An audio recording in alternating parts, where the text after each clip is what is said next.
Hello दोस्तों, आज है 20 मार्च। जो आज की करंट अफेयर्स की चर्चा है हम उसको कर लेते हैं। देखिए, पहला क्वेश्चन है,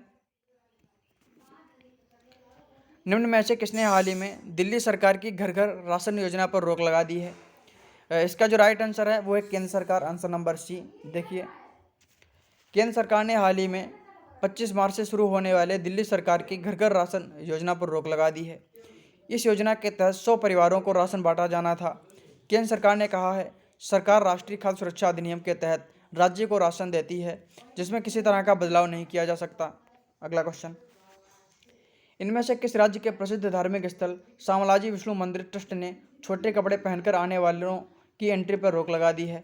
इसका जो राइट आंसर है वह है गुजरात, आंसर नंबर डी। देखिए, हाल ही में गुजरात के प्रसिद्ध धार्मिक स्थल शामलाजी विष्णु मंदिर ट्रस्ट ने छोटे कपड़े पहनकर आने वालों की एंट्री पर रोक लगा दी है। ट्रस्ट ने छोटे कपड़े जैसे स्कर्ट बरमूडा पहनकर आने वाले श्रद्धालुओं के मंदिर में प्रवेश पर रोक लगा दी है, लेकिन ट्रस्ट ने कहा है कि दर्शन करने तक के लिए कपड़ों की व्यवस्था की जाएगी। अगला क्वेश्चन, हाल ही में किसके द्वारा जारी रिपोर्ट के मुताबिक वर्ष 2020 में सितंबर और अक्टूबर के बीच में मैलवेयर अटैक का वॉल्यूम 3 गुना से भी अधिक रहा है?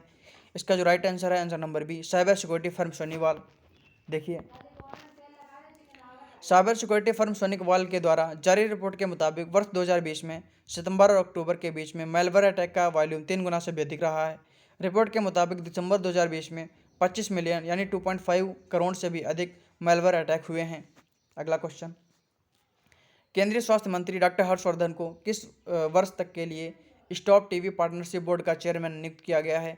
इसका जो राइट आंसर है वह है 2025, आंसर नंबर डी। देखिए, केंद्रीय स्वास्थ्य मंत्री डॉक्टर हर्षवर्धन को हाल ही में भारत से ट्यूबरकुलोसिस यानी क्षय रोग को समाप्त किए जाने के अभियान में उनके उत्कृष्ट योगदान के लिए वर्ष 2025 तक के लिए स्टॉप टीबी पार्टनरशिप बोर्ड का चेयरमैन नियुक्त किया गया है। वे जुलाई 2021 को अपना पद संभालेंगे। अगला क्वेश्चन, इनमें से किस देश के राष्ट्रपति जॉन मैगुफुली का हाल ही में कोरोना वायरस की वजह से निधन हो गया? इसका जो राइट आंसर है वह है तंजानिया, आंसर नंबर बी।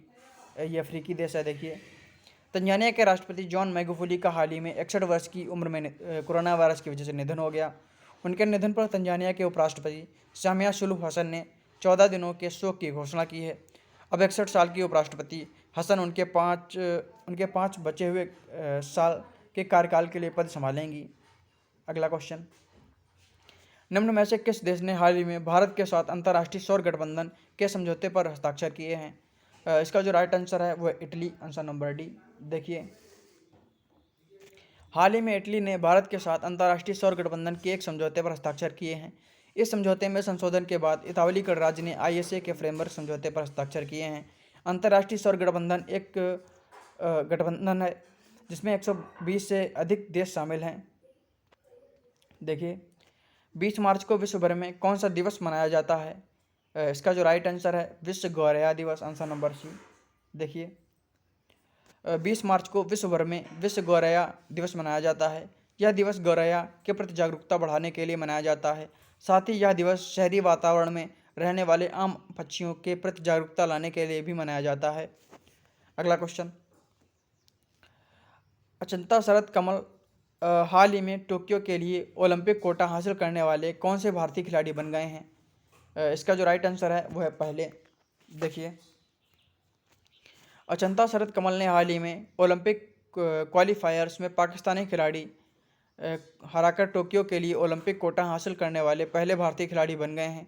वे चौथी बार ओलंपिक में देश का प्रतिनिधित्व करेंगे। इससे पहले एथेंस ओलंपिक 2004, बीजिंग ओलंपिक 2008 और रियो ओलंपिक 2016 में खेल चुके हैं। अगला क्वेश्चन, भारत और किस देश ने हाल ही में द्विपक्षीय संबंध मजबूत करने के लिए संयुक्त आयोग की स्थापना करने की घोषणा की है? इसका जो राइट आंसर है वह है कुवैत, आंसर नंबर डी। देखिए, भारत और कुवैत ने हाल ही में सभी क्षेत्रों में सहयोग के तौर तरीकों का पता लगाने के लिए और द्विपक्षीय संबंध मजबूत करने के लिए संयुक्त आयोग की स्थापना करने की घोषणा की है। भारत को कच्चे तेल और LPG की आपूर्ति का कुवैत एक विश्वसनीय आपूर्तिकर्ता है। तो आज का हमारा टॉपिक यहीं पे समाप्त होता है। फिर मिलेंगे किसी अन्य टॉपिक पे, तब तक के लिए धन्यवाद।